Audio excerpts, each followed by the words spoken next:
All right. All right, everybody. Welcome back from Cocktail Hour.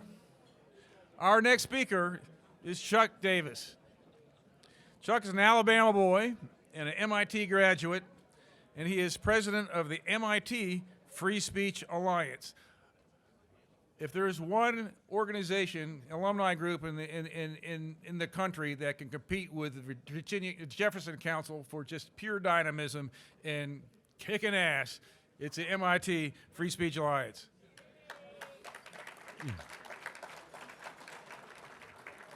Chuck has taken on the additional duty or task of serving as president of the Alumni Free Speech Alliance. And I can tell you that within a very short period of time, Chuck has amped up the level of energy and enthusiasm in the national alumni movement. Welcome to Charlottesville, Chuck. How's that?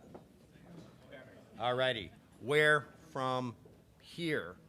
So, first off, thank you very much for the Jefferson Council. Thank you for the introduction. Thank you to my wife for indulging me in all of my little pursuits here.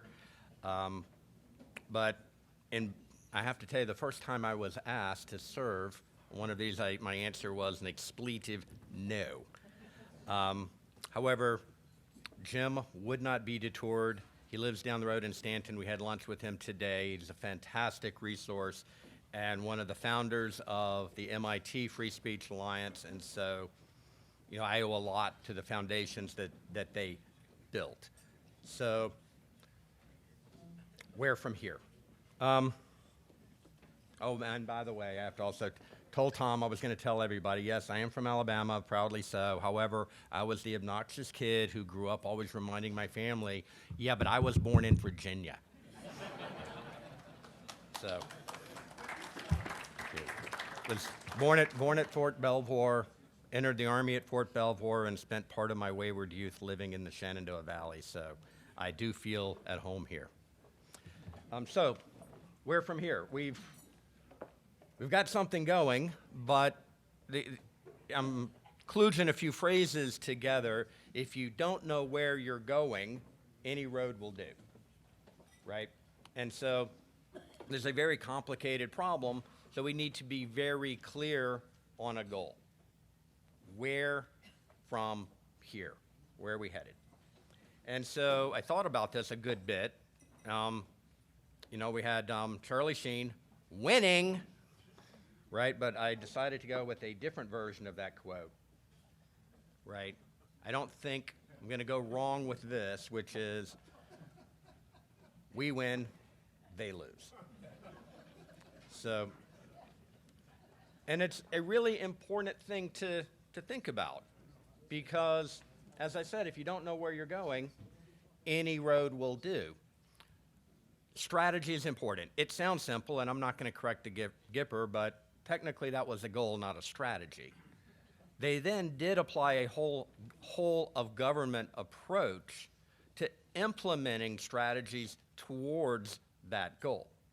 I'm not going to read you the slide, but it's a summary of what Reagan did that no president had ever done before. Articulate a clear desired outcome. Goals clarify. Goals filter. Goals give you a gauge by which you can judge every action.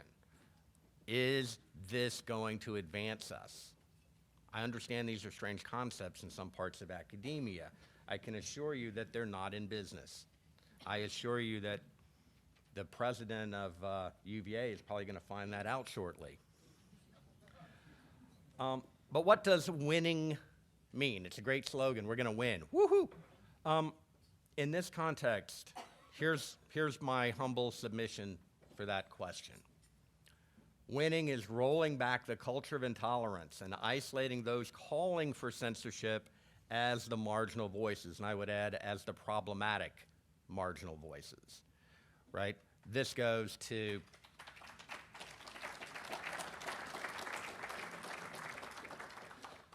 much to some of the points that Connor was speaking to earlier. If you've got 80%, 70%, like even 20% is highly problematic. But if you've got a significant percentage of people in your organization that believe that certain things should just not be said, and you're in an organization that's dedicated to exploring ideas, you've got a fundamental mismatch of goal and resources. You need to correct that, right? So how do we do that, right? That's an awesome goal, but how are we going to do it? And these are the 3 work streams I'm trying to organize AFSA's efforts around. And they really come down to 3 things. Developing new affiliates. That's chapters like you, not members, because y'all are autonomous and independent. So I say affiliates across the country. We're not going to change campus culture one at a time in isolation.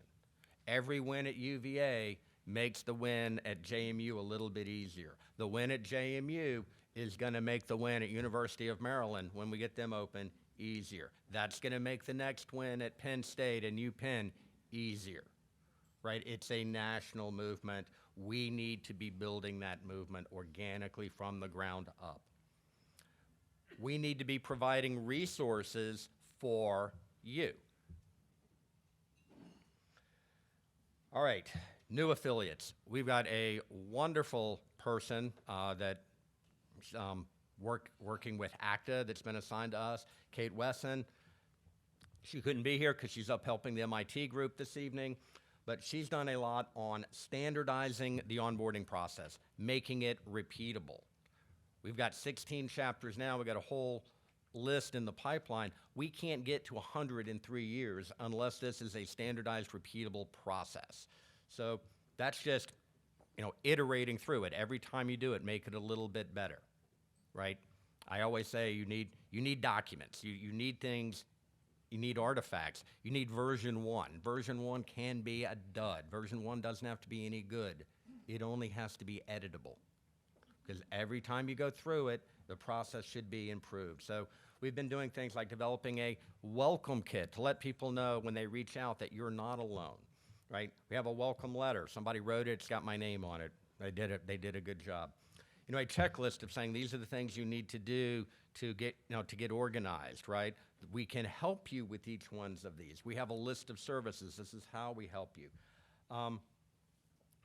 And we've done a lot of things internally to streamline that onboarding. So we're trying to bring more people into the fold. So that's our current pipeline. It's actually not even completely up to date right now, but I don't know how many thousands of universities there are. Even if we onboarded all of these, it's still a 0% market share, right? We need 100, and that's a start. Now, admittedly, some of these are marquee. Oberlin obviously has been in the news the last few years for all the wrong reasons.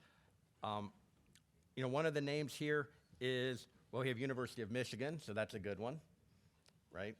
Go Blue.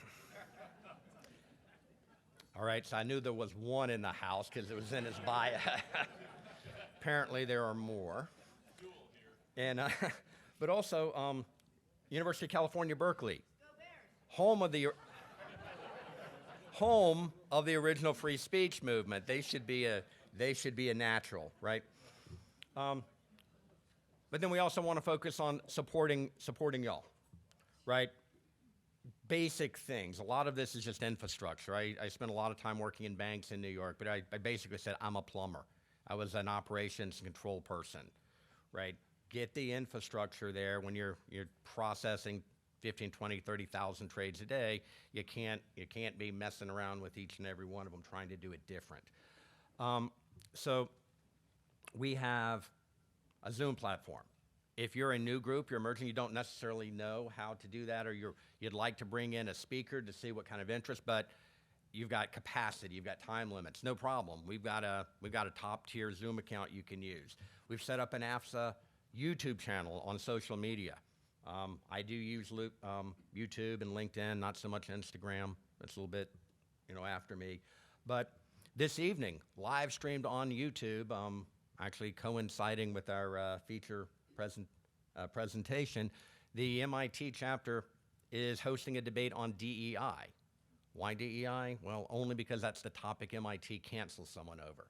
So we made it very clear that every time they cancel someone, we're going to have a debate over that topic.